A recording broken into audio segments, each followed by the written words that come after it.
10টা বছর কেটে গেছে। তখন এসআরকের একরকম সেলিব্রেশন দেখেছিলাম, লাফিয়ে উঠে রীতিমতো চিৎকার। এখন বয়স বেড়েছে, রেসপন্সিবিলিটি বেড়েছে, কিছুদিন আগে শরীরও খারাপ ছিল।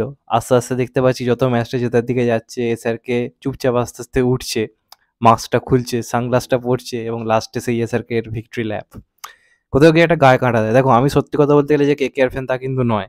আজকে কেকেআর জিতে গেছে বলে হঠাৎ করে বলে দেবো যে আজকে আমি কেকেআর এর বিরাট বড় সাপোর্টার, তা কিন্তু নয়। আমি বেসিক্যালি আরসিবিয়ান, আমার বলতে কোনো লজ্জা নেই, আমি একজন আরসিবি সাপোর্টার। তার বড় কারণ হচ্ছে বিরাট কোহলি, একজন অসাধারণ ভালো ক্রিকেটার, বারবার চেয়েছি মানে মানে কোহলির একটা ট্রফি জিতুক, সেই জন্য অবশ্যই। তবে হ্যাঁ, এটাও ঠিক কথা, যখন থেকে এই বছর শুনেছিলাম গৌতম গম্ভীরকে ফিরিয়ে আনা হচ্ছে, আমার মন বলছিল যে এই বছর কিছু একটা কেকেআর করবে। এবং আপনারা 2014-র পর থেকে বা 2017-র পর থেকে কেকেআরের খেলার অ্যাপ্রোচটা আপনারা দেখুন, আর এই বছর খেলার অ্যাপ্রোচটা দেখুন, এবং খেলা শেষের পর জানি না লক্ষ্য করেছেন কিনা, টিমমেটসরা ম্যাচ জেতার আগেই গৌতম গম্ভীরকে গিয়ে সবাই হাক করছিল প্রত্যেকে। কারণ মাঠে ক্যাপ্টেন শ্রেয়াস আইয়ার হলেও এই পুরো টিমটাকে এইবার যেভাবে সামলেছে, আসলে কিন্তু ক্যাপ্টেনটা গৌতম গম্ভীরই ছিল। কেন বলছি, যারা 2012-14 খেলা দেখেছে তারা বুঝতে পারবে আজকে এবার কেকেআরের খেলা দেখে, ঠিক ওই ধরনটা যেটা আমরা দেখেছিলাম 2012-14 থেকে কেকেআরের খেলাতে, যে জেদি মানসিকতা, সেটা পুরো এবার গম্ভীর আসতে হয়েছে। তো এই জন্যই বলতে হয় ভরসা রাখতে হয়। গৌতম গম্ভীরের প্রতি যে ভরসা এবং গৌতম গম্ভীরকে ফিরিয়ে আনাটা এইবারের সব থেকে বড় মাস্টার স্ট্রোক ছিল, এবং গৌতম গম্ভীর নিজে বলেছিল কেকেআর তার একটা দ্বিতীয় বাড়ি, এবং সে সব কিছু সেরাটা দিয়ে কেকেআরকে এবার চ্যাম্পিয়ন করে দেখাবে, এবং করে দেখালো। এবং সেই ক্যাপ্টেনকে হারালো, যে ক্যাপ্টেন বিশ্বকাপে ভারতকে ফাইনালে হারিয়ে দিয়ে বলেছিল যে আমি গুজরাটকে চুপ করাতে এসেছিলাম, গুজরাট চুপ করে গেছে। সেই ক্যাপ্টেনকে হারানো, সেই এক্সপিরিয়েন্স ক্যাপ্টেন যে রিসেন্টলি ওয়ার্ল্ড কাপ জিতেছে, এটা কিন্তু ভাই দম লাগে। অবশ্যই এখানে গৌতম গম্ভীরের অবদান অনেক। আজকে ভারতের দুটো বিশ্বকাপ জেতাতে, বা আজকে মানে কেকেআরের হয়েও গৌতম গম্ভীরের অবদান অনস্বীকার্য। এরকম টিমম্যান খুব কমজন হয়।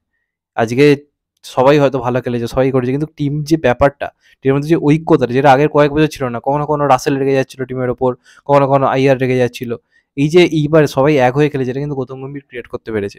সব থেকে বড় কথা, কয়েকটা বছর যদি আপনার কেকারের খেলা দেখেন, বারবার ওপেনিং স্লট বদলেছে, মিডল অর্ডার বদল করা হয়েছে, মিডল অর্ডারে কাউকে ওপেন নামানো হচ্ছে, ওপেনে কাউকে মিডল অর্ডারে পাঠিয়ে দেওয়া হচ্ছে, টিম বারবার ভাঙা হচ্ছে, এরকম নানা রকম প্রবলেম হয়েছে, যে কারণে কয়েক বছর ধরে একদম কেকার ক্লিক করতে পারেনি। এই বছর দেখুন, প্রথম কয়েকটা ম্যাচে নারিন খেলতে পারছিল না, ওপেনিং স্লট কিন্তু ভাঙা হয়, নারিনকে খেলানো হয়, যেটা গৌতম গম্ভীর ক্যাপ্টেন থাকাকালীন করতো, পাল্টাতেই দেয়নি যে না নারিনই ওপেন করবে। দেখলেন তো তারপর কি ফল এলো। এবছরের আইপিএলের সেরা ব্যাটসম্যানের বলে তো তকমাটা তো দেওয়াই যায়, যেভাবে খেলেছে। তো ওই জন্য বলে ভরসা রাখতে জানতে হয়। আর সব থেকে বড় কথা, দেখুন স্টার্ককেও প্রথম দিকে খুব ট্রোলিং হলো, খিল্লি হলো, স্টার্ককে কিন্তু বসায়নি, স্টার্ককে কিন্তু খেলিয়েই গেছে। সেমিফাইনাল আর ফাইনালে দেখলেন তো স্টার্কের বোলিং পুরো অন্য, মানে কোথাও গিয়ে আইপিএলের আগে একবার দেখিয়ে দিল ভাই, মানে বিশ্বকাপের আগে দেখিয়ে দিল, চলো বিশ্বকাপ আসছে, নিজের আসল এবার খেলাটা দেখায়, নিজের আসল মুখোশটা ছেড়ে এবার বেরোয়। এবং বোলিং স্টার্কের এই দুটো ম্যাচ যে জিতলো প্লে অফে এবং ফাইনালে, স্টার্কের অবদান অনেক। সানরাইজার্স হায়দ্রাবাদের মেইন জিনিস ওপেনিং ব্যাটিং, এই দুটো ম্যাচে ওপেনিং ব্যাটিংটাকে যেভাবে তারা ভেঙে দিয়েছে, প্রথম ম্যাচে স্টার্কের হেডকে আউট করা প্লে অফে, আর ফাইনালে অভিষেক শর্মাকে যেভাবে আউট করলো, আমাদের ত্রিপাঠীকে যেভাবে আউট করলো, স্টার্কের অবদান বিরাট। ছোট্ট অবদান, কিন্তু খুব খুব খুব ইম্পর্টেন্ট, কারণ সানরাইজার্স হায়দ্রাবাদের ওপেনিং স্লট ভেঙে দেওয়া মানে তার মেরুদণ্ড ভেঙে দেওয়া। এটা আমরা বারবার দেখেছি, যে কটা ম্যাচ তারা জিতেছে হায়দ্রাবাদ, প্রত্যেকটা ম্যাচে ওপেনিং পার্টনারশিপ ভালো হয়েছিল, সেটা হতেই দেয়নি। তো এই যে প্ল্যানিংটা, ওটা অন্যবার ছিল না, যেটা এইবারে হয়েছে। তো ভাল লাগলো বহুদিন পর নিজের এলাকায় আইপিএলের ফাইনালের পর বাজি ফাটতে শুনতে পাচ্ছি চারপাশে, এরকম একটা খারাপ ওয়েদারের মধ্যে কোথাও একটা ভালো ফিলিংস তো অবশ্যই হচ্ছে। মানে একজন আরসিবিয়ান হয়ে অবশ্যই খুব খুশি আজকে যে কলকাতা জিতলো, খুব খুশি হয়েছে, কারণ গৌতম গম্ভীর ফিরেছে, এটা আমার কাছে খুব আনন্দের ছিল, এবং গৌতম গম্ভীর ফেরার পরে আমি চেয়েছিলাম যে মন থেকে তো চেয়েছি আরসিবি জিতুক, কিন্তু কেকেআর যে জিতলো, কোথাও একটা আনন্দ অবশ্যই হচ্ছে।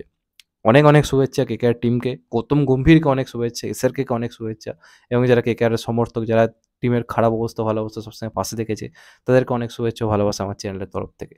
এটাই বলার। সবাইকে শুভরাত্রি, ভালো থেকো সবাই। আর অনেকের বক্তব্য থাকতে পারে যে এরম চ্যানেল এরম রিভিউ কেন, আমি আগে আগেও খেলা, বিশেষ কিছু ঘটনা যখন ঘটে খেলার ক্ষেত্রে, আমি রিভিউ মানে খেলা নিয়ে কথা বলেছি আমার চ্যানেলে, যে কারণে বলে রাখলাম। ভালো থেকো সবাই, টেক কেয়ার, নমস্কার, আবার দেখা হবে। এখন তো ভাই সবাই ভালো থেকো, সুস্থ থেকো, নমস্কার, টেক কেয়ার, আবার দেখা হবে।